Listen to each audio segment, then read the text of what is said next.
Well, yeah, I've always improvised. And the first piano lessons I had, I was always making my own music up. You know, I remember very vividly when I got a little bit better as a pianist, like improvising my own melodic lines over some of the Chopin preludes and getting a little tap on the hand. So improvisation is something that I've always been fascinated with.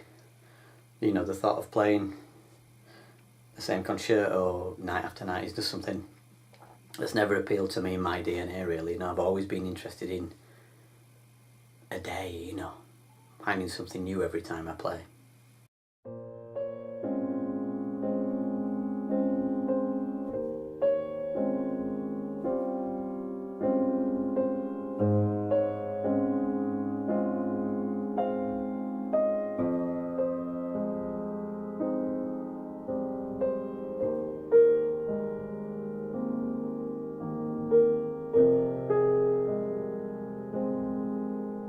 The big challenge is not to repeat yourself.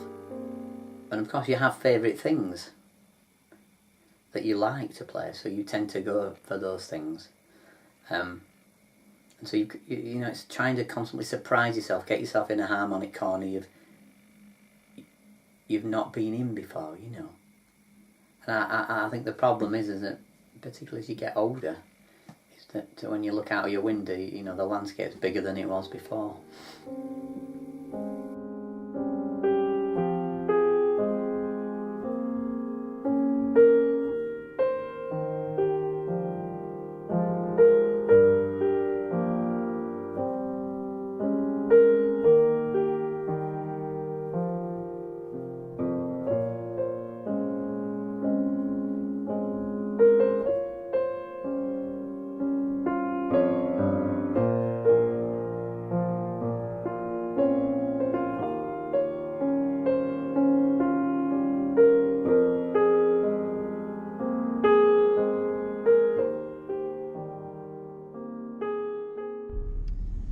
So today we are heading to Sheffield Cathedral for a solo improvised concert.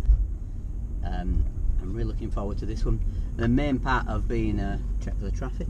The main part of being a musician is travelling to the gigs, which often takes longer than the gig itself, which is pretty much the story of today's gig. It's a lunchtime recital, but I'm really looking forward to it. Sheffield Cathedral's a really beautiful venue. My friend Andy, the sound engineer, has lent me some very nice microphones, so I'm going to record today's concert and really document my improvisation this year. That's what I'm trying to do as much as I can, to document this improvisation and see where it goes with it. Who knows? But I'm really looking forward to this one, so I'll report back a little bit later after the concert, and yeah, it should be great.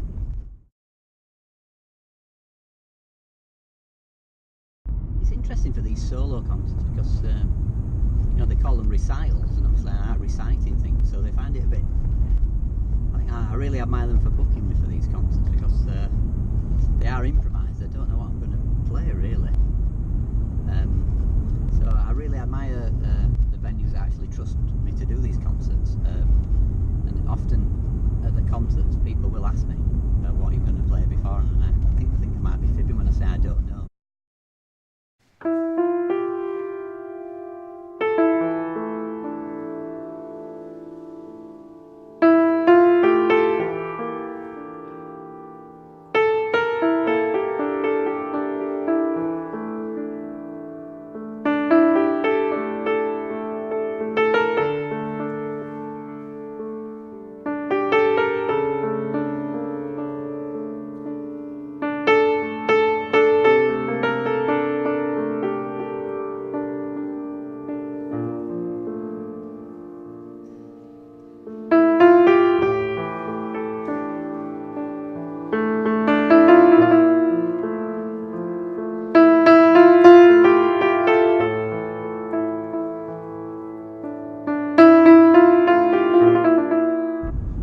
Sheffield, well, it was a great concert, absolutely fantastic. Never played at the Cathedral before, an amazing space, beautiful acoustics, and glad I recorded the concert because there were some nice things happening.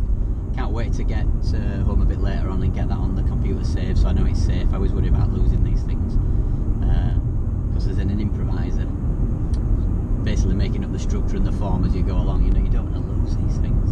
So it was a really fun concert, really enjoyed it, really lovely audience, really listening, lovely people after the concert, so it was great. So yeah, fantastic. So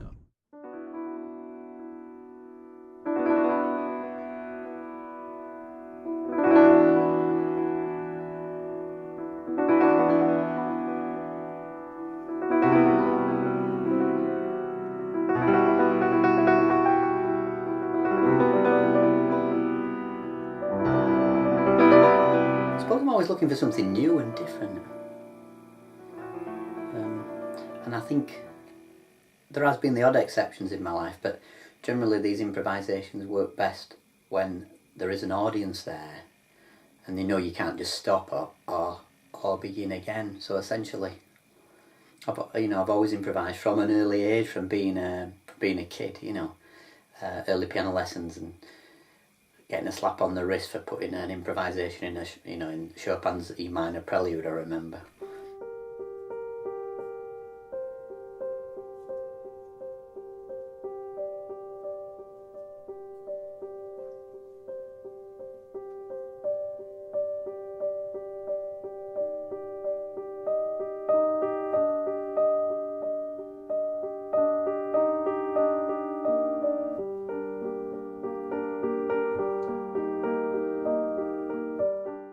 I didn't stay too long with that teacher, really. I needed somebody who would show me another way, a different way, being freer, and would let me improvise. And in a way would not just let me look through that kaleidoscope and see the pretty colours, but would take the back off of it for me. And I suppose that took some time before I met that person who would open those doors for me.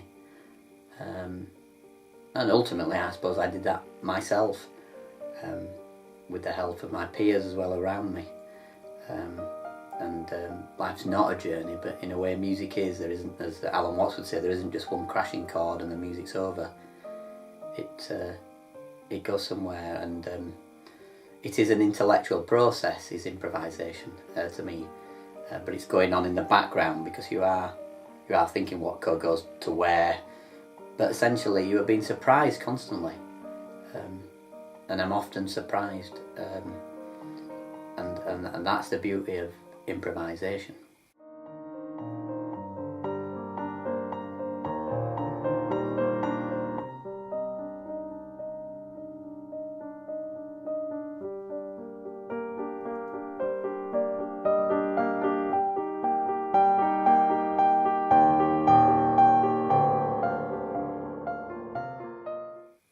A lot of life, unfortunately, isn't improvised.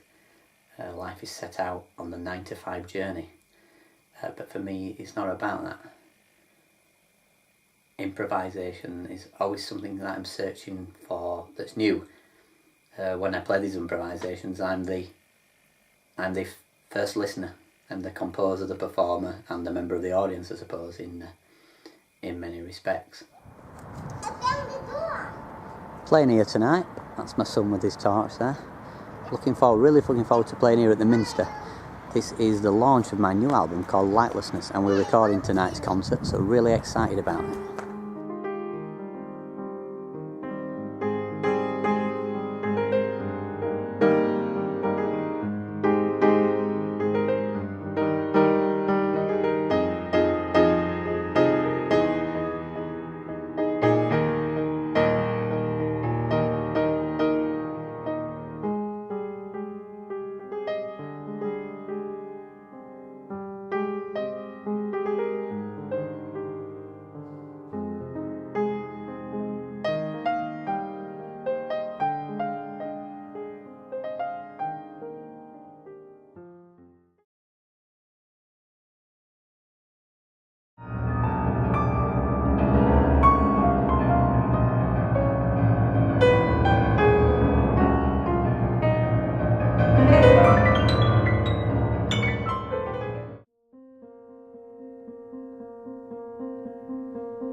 just travelled up from my home today to be in Newcastle Cathedral.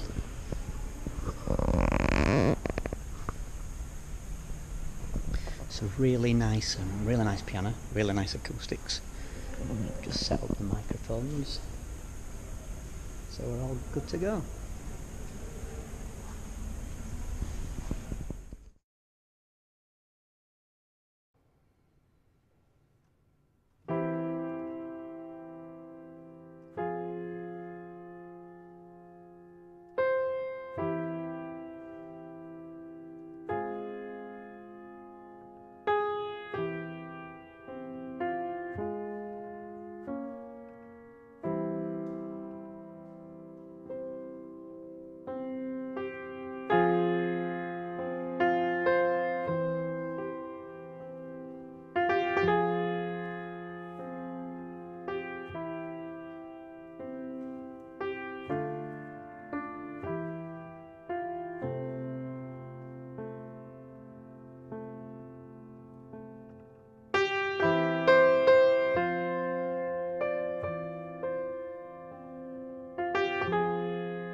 Concert here in Newcastle, just leaving.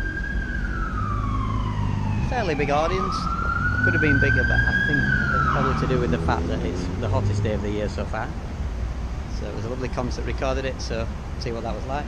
Time for some food, I'm starving. Got my case, everything else you need, mic stands.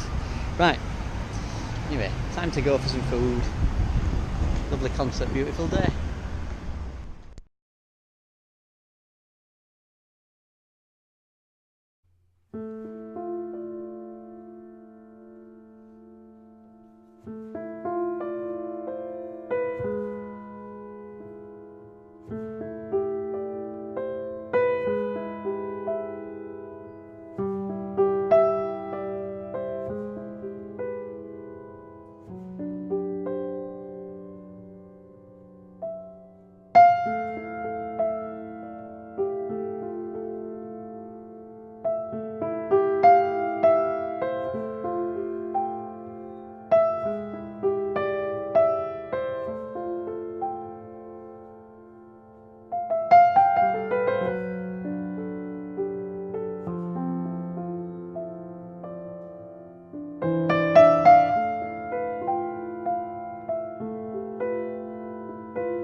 So yeah, Port Erin concert, really amazingly stunning place.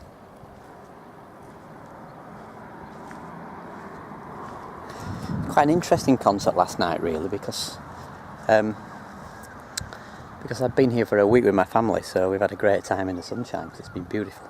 But actually, I hadn't played the piano for a week, so it's quite an interesting concert in many respects. So I didn't have time to work anything out, although I tend not to practice too much before a concert, but I'd not warmed my fingers up at all, so I had a quick 10 minutes and it felt great. The piano was really beautiful, a beautiful Steinway, so I was able to sort of just go in a bit like the audience members, I suppose, quite fresh and quite enjoying the music. So we recorded the concert as we always do, and there were some really lovely moments on it, and I think it probably helped by this amazing scenery that we have here.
Yeah, the living room concerts, they were great. I really enjoyed them.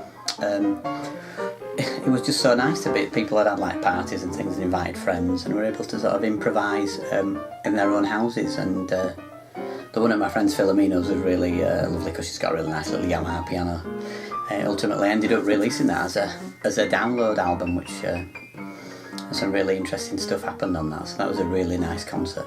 But it was lovely to play so close to people and have them so close round you, sound the floor and things. They're really fun times, really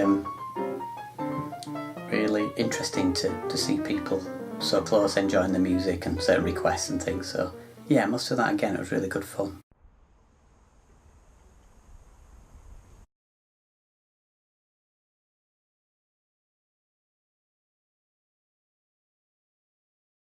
I'm just in Norway today. I've just been to Edvard Grieg's house. It's truly amazing to see the piano that he wrote so many of those amazing pieces on. It's truly a stunning place, very inspirational.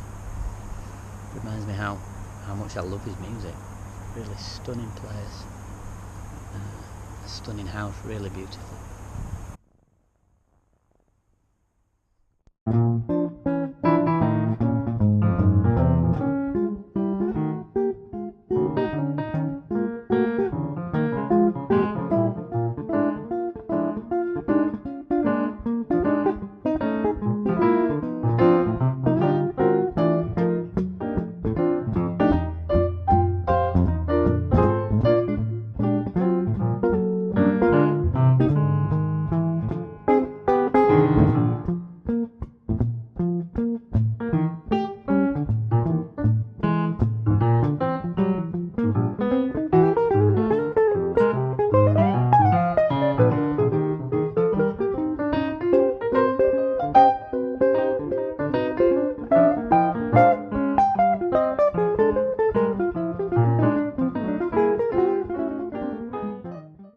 Well, the project with Sam Dunn was great. I've known Sam since we were students, although we didn't play together too much when we were students.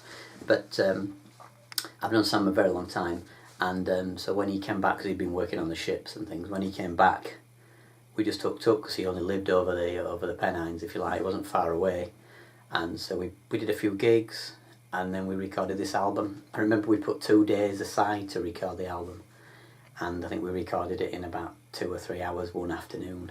We came back the next day, but the magic wasn't in the bottle like it was the first day. So yeah, I'd love to do that some more with Sam, I'm sure we will. But that was a really fun project.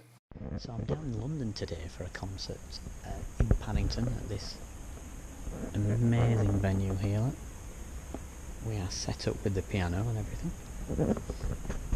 Not sure what kind of audience we're going to get today. This is going to be an improvised concert. So the piano is all set up, and I'm waiting to wait now. It's always a bit beforehand, before the doors open and people come into the concert. So here we go. I'll take you through and see the piano. So I'm going to try some long improvisations today in London and see how that comes out.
Well, I'm just leaving the London concert.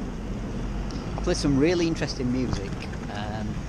I just hope the recording came out. I didn't bring some headphones with me, which is a bit irritating, so I've had to gamble on the recording unit.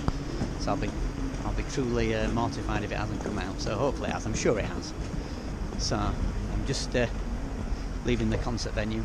Not a massive audience. We're in December. It's just a week before Christmas. So, but a really an audience that was really listening. So there's some interesting parts to the concert. A rather long first opening improvisation, and then I suppose at that point I try and stop thinking about the recording unit and just try and play. So some interesting music came out, so I can't wait to, as usual, as I always say, to listen back and see how it sounds. But a few things I pushed the boundaries a little bit more than normal. Maybe that's to do with the size of the audience that was there for the concert. But as usual, it was a really nice piano, so it recorded really well. So time to go get some food.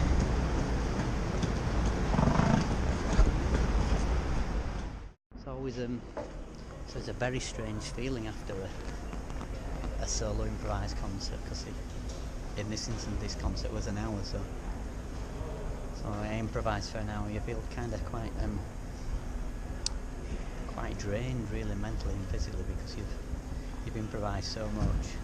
This particular concert I played a Thelonious Monk tune, and then Starry Starry Night for Don McLean as an encore, but the rest of it was all improvised, so it's quite tiring after that to improvise for such a length of time. I find it even more tiring. You obviously suffer from frustrations when you start to repeat yourself. District line, the train now approaching is to Edgware And I'm now at Paddington, but I can't see Paddington there. And anyway, my train's here, I better go.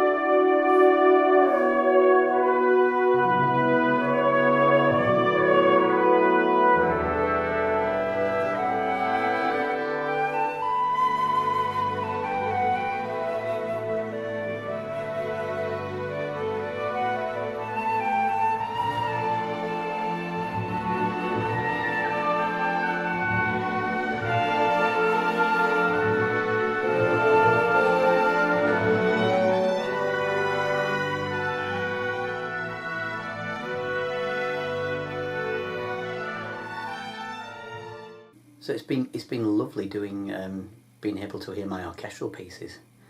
From a very young age, sort of late teens into early 20s, I was always interested in classical music. And as a student, I studied piano really. I'm completely self-taught as an orchestrator, as a composer. I've never had a single sort of, although I've had many discussions with Bill Kinghorn, a piano teacher of mine 20 odd years ago, who is still a great friend, and often he would bash words across back on the phone to me that would, that would make me think about the textures and all those kind of things. So it was lovely to hear my orchestral piece. It's nice to shut the other world down of playing improvised piano music, to hear something completely different, something completely written out. And my good friend John conducting, you're not going to go far wrong. He's really great at interpreting my music. So yeah, I am still working on a second symphony. And I love writing orchestral music, but it's so time consuming, because when you improvise, 1 minute of music takes 1 minute, whereas if you're writing orchestral music, 1 minute may take 3 months, so I love writing orchestral music, and it's something I'll visit again and again, I'm sure.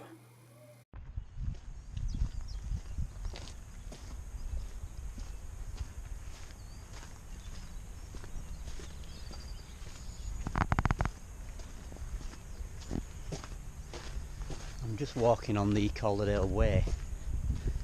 This is a walk that I take quite a few times a week. It's a big hill, this one. We're just rising up to the top now. You can see the other side of the Calderdale Way there.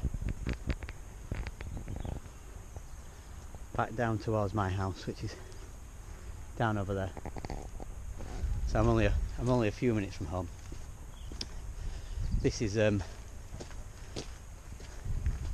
suppose this inspires a lot of my music. I suppose this walk is a thinking walk, really. I come out here a lot to just think about things.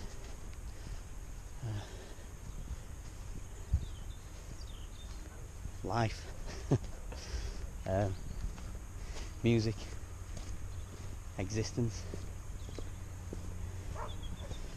and I suppose recently I've been coming out with my iPod, so that I can actually listen to the last few years of my solo concerts. You just see, that's the phone, must be a request for something. To see which ones are good. So, I've tried to begin each concert with a blank slate, really, without preparing. Although I do prepare songs to call upon. I suppose one of the main reasons that I prepare songs is just in case when I get there, if for some reason the inspiration for improvising isn't there, thankfully it always is, but there may be times when I call upon songs that I know, and I know many songs from old standards to my love of things like Nick Drake, Radiohead, and many other things besides that as well, James Taylor and such like. Isn't this house lovely at the top here? So we've just kind of made it to, so we're at the top of Brig House now. So I'm just walking over this stye. So I've been listening to these concerts quite a lot, and to try and distill it down to what I think is the best. In fact, if all goes to plan,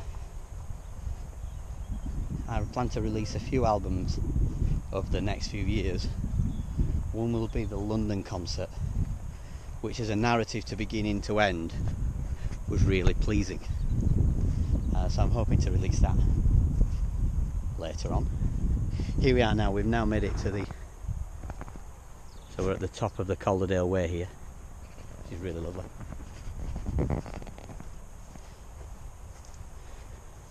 It's a cracking walk up here.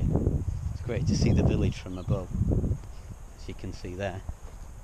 We'll see a little bit more as we get a little bit lower down. So yeah, this walk's been great for that, so walking and listening. I mean, it's a harsh thing to do, to listen to 12 or 13 hours of yourself playing the piano and then try and distill it where you're not repeating yourself. Because I'm quite harsh on myself. I don't like to repeat myself. And sometimes, you know, it's really unfortunate, you may play. So I played a concert at a big cathedral. And you know, I really wanted it to be a good concert, but so many factors were against that.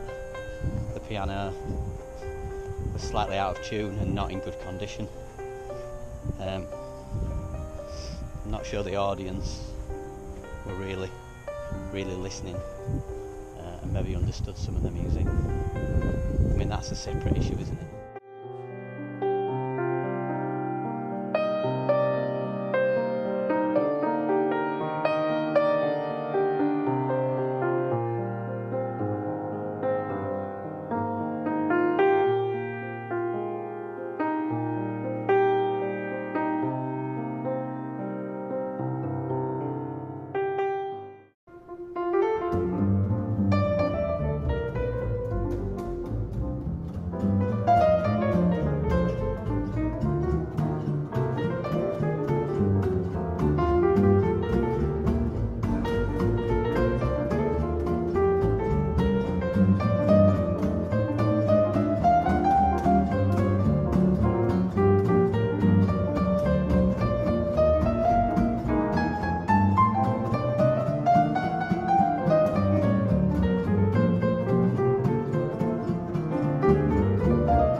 Well, Gary and Jamie Taylor, JT, are my oldest musical friends, really, so it makes sense that we did that album with what we call the Silent Songs Trio. It's a joy to play with those guys, and I remember that Bye Bye Blackbird, and I remember doing it live.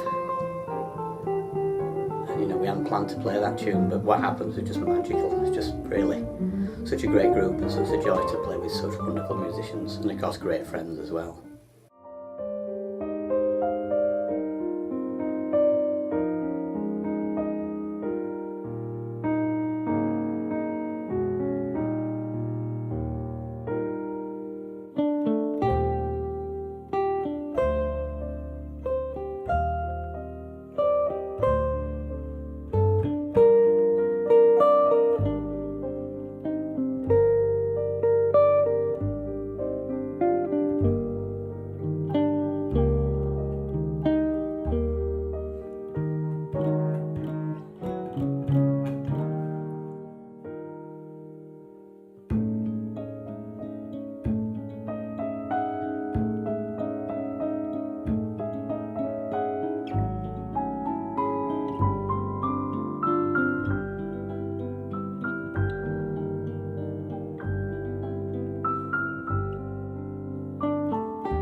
contention is all kids have tremendous talents, and we squander them.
Yeah, I mean, as an improviser, as I said previously, you're always trying to look for something different, and one way to achieve that is to put yourself maybe in a slightly more uncomfortable situation, maybe, or in an area that you've not explored much before.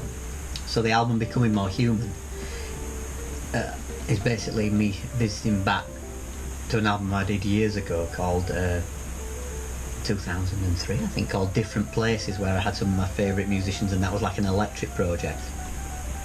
Becoming More Human was kind of like, I suppose, a follow-on to that, where I had in mind the idea of just one piece that would be an hour long, and it would involve so it would be very detailed sequence, very sequenced, you know, quite detailed. In fact, the complete opposite of my piano recitals, which are just spontaneously improvised. Although there is a lot of improvisation on Becoming More Human. But the idea of that record was basically to have quite a lot of it written out and then get my favourite musicians to come in and play all the different instruments that I needed, you know. So that was the main idea, and I'm really pleased with how it came out. It was a long process and a complex process, but I really enjoyed making Becoming More Human. In essence, the title really explains what it's about. So much of our society is affected by external influences, and they change our perception of reality and what is real, and hence the title. I'm not sure how much more I want to say on that in a minute, but you know, hence the title Becoming More Human, about getting back to being what it means to be a human being and not being affected by these external influences such as the media, who change our state of consciousness and such like. So it was a great project to do, and I had some of my great friends on it, and I really enjoyed the process of working hard for like a good year trying to sequence that and get it done.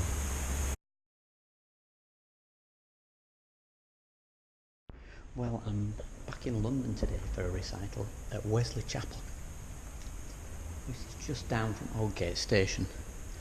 So I've got down here. Basically, before a concert, I generally travel on the train if it's a concert in London, because the driving and things can not be an ideal preparation for a concert. So I tend to drive down to the venue and have a good bit of time doing the sound check, you know. So I've set up the sound check. I've just got a couple of little bits to do. This is the piano here. It's okay piano. I said it was in a lovely tune.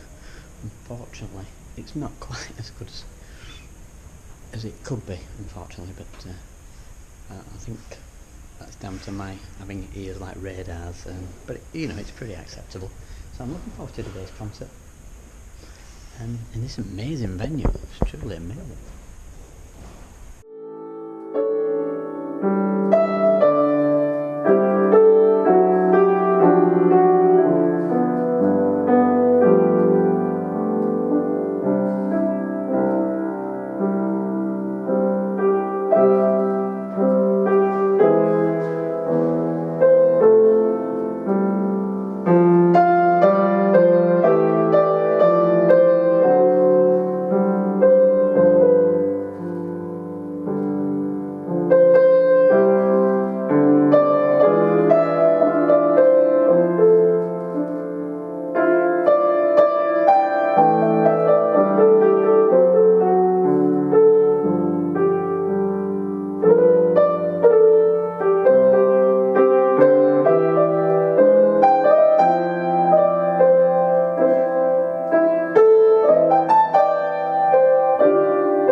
So I've just finished performing here at Wesley Chapel, amazing place and quite a history actually, which I wasn't aware of before the concert. Nice concert, nice audience, piano could have been better, but we'll see when we listen to the recording, but I don't think unfortunately usable due to the fact that a lot of these venues unfortunately just tune the piano a week before, but in a week a lot of things can happen, so on for some food, enjoy the sights of London a little bit.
So yeah, that was a kind of an interesting departure really.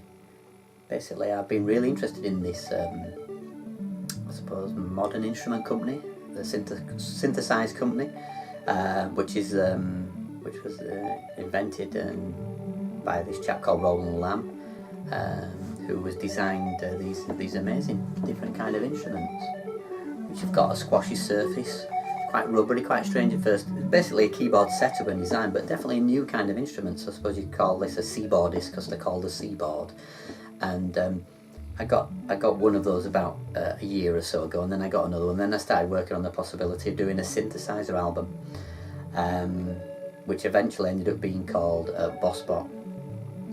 It's called Bossbot because my son has got this story about these robots that live in your eyes. It's all very great story, you know. So I was sort of inspired by that. So I kind of wrote a made-up theme tune for his Bossbots, and that's how that came about. So I really enjoyed doing this project. Massive thank you to everybody at Rowley, particularly Roland for inventing this instrument, but also everybody there has been really supportive about this project. So it's kind of a side angle really. So I've been really enjoying working on that. It's been a really fun project to do.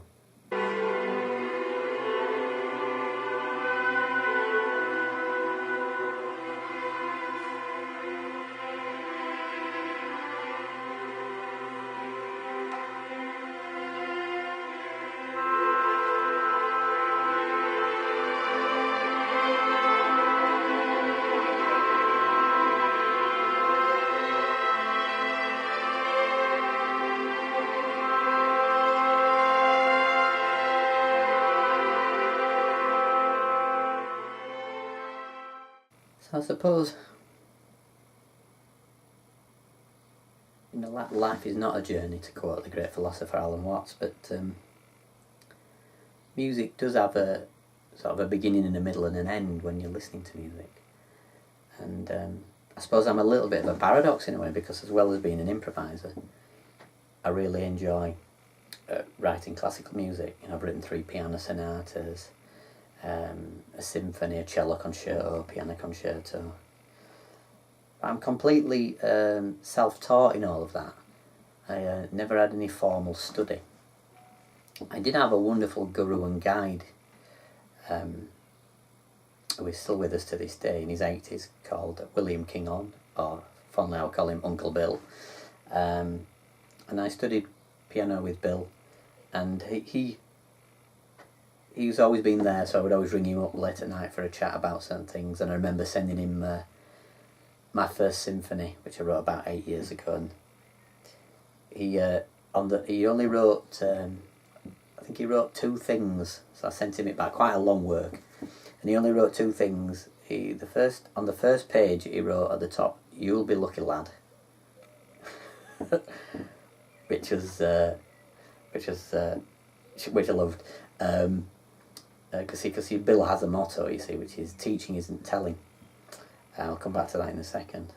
And then on the second movement, he put "This outstays its welcome," which I knew I'd been saying to my wife, "Oh, this second movement's too long." And anyway, Bill confirmed it for me straight away. But going back to Bill, he always used to say that teaching isn't telling, and that's absolutely true. And the human mind is amazing.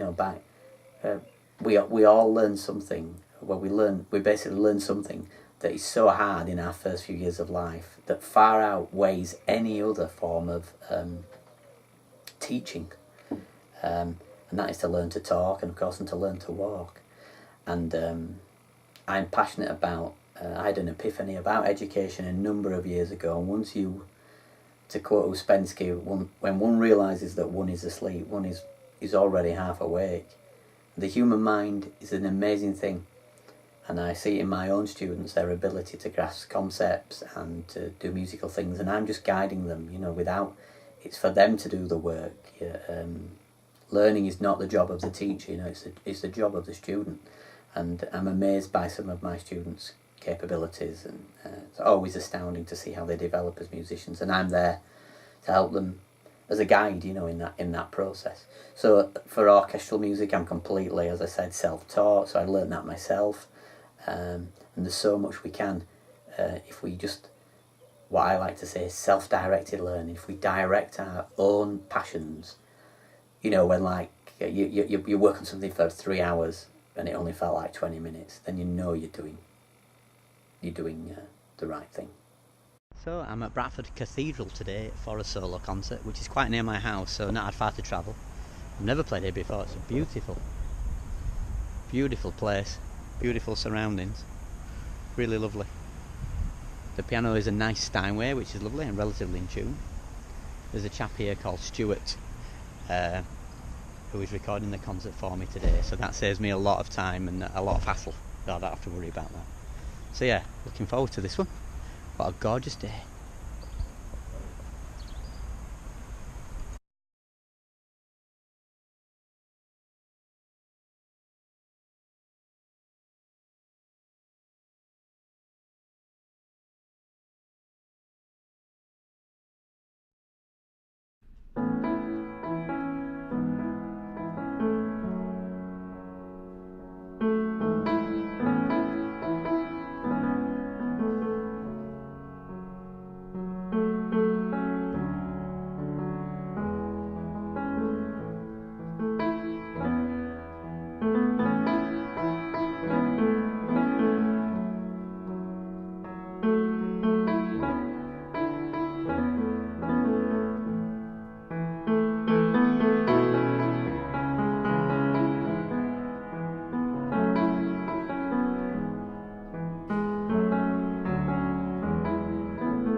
Well, I think the thing as an improviser is just keep going until the well is dry, and see if I can keep finding new things, new areas to explore, new sonorities, new sound worlds, and just keep trying to find new things. I think when I do my concerts or release albums and things, I just hope that the listener feels like me, because it's improvised. It's the first time I've heard it, so it sounds exciting. So I hope the fact that it's the first time they've heard it, also there's a connection that it sounds as exciting to me as it does to them, and keep working hard and trying my best to spread the love of music.